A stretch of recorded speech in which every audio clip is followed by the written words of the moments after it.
Maurice, sorry I can't be here, buddy, for your 25th anniversary. But Lisa asked me last week if I had any stories about you that I would be willing to share with the group. And I told her, I said, sure, I've known Maurice very well. We've worked together for 24 years. He's one of my very special friends. I have a lot of stories. Unfortunately, most of them are not appropriate for the workplace or for mixed company. But I thought about it over the weekend, and I came up with one story I would like to share with everybody. Like I said, you're a very good friend of mine, but sometimes even the best of friends can be irritating to one another.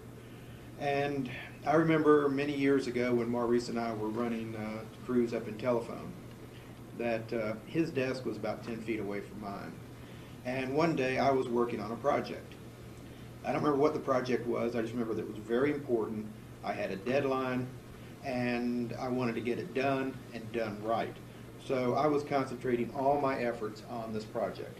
I wasn't taking phone calls, I wasn't fielding questions, doing nothing but working on this. So I'm in the middle of working on this project, and I hear Maurice call me from over the wall, "Hey, Chip, come over here for a second." Well, I tried ignoring him in the hopes that he would go away, but that didn't work.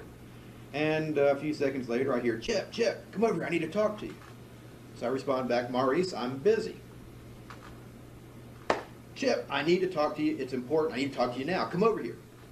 And I'm like, "Maurice, I'm in the middle of something, leave me alone." Nope, wouldn't stop. "Chip, it's really important, please come over here now." So I'm like, "Well, Maurice, if it's so important, you come over here." Nope, "I gotta talk to you, but I gotta talk to you here in my office." So I quickly realized he wasn't going to leave me alone until I went over there. So I slammed my pen down on my desk, I stomped over to his office, I sat down in the chair across from him, I said, "Okay, Maurice, what's so important that we got to talk about it right here, right now?" And he goes, "I need to talk to you about," and just like that, telephone rings. So I looked at him, I said, "Maurice, don't you touch that phone. Talk to me about what you need to talk to me about so I can get back to work." But nope, he picks up the phone, and it's his wife. Well, I'm thinking that he's going to stop the conversation, just tell her that, he can't talk right now. But nope, instead he gets back, puts one foot up on the desk, and is like, "Hey, baby, what's happening?" I see red. I stand up to leave, and he's like motioning for me to sit back down. So I think, okay, he's going to wrap this conversation with her up real quickly, and then we can get on with our business so I can finish my project. But no, he goes into round two. "Well, how's Narissa? Do okay on her test today? She got any homework tonight?" I stand back up, ready to leave, and again, he wants me to sit back. So I sit down a third time, confident that he's going to end his conversation with his wife so I can get on with my life. But nope, round three. "Well, I don't know. What do you want for dinner tonight?"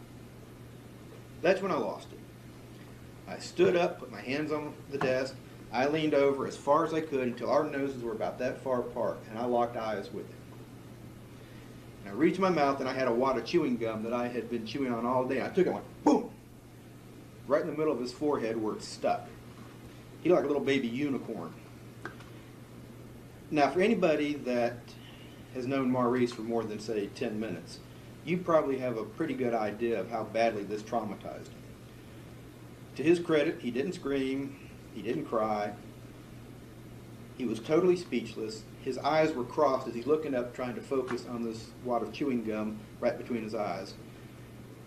I got up and I walked out of the office, and as I'm going back to my desk, I hear this little tiny faint voice going, "You won't believe what Chip just did to me."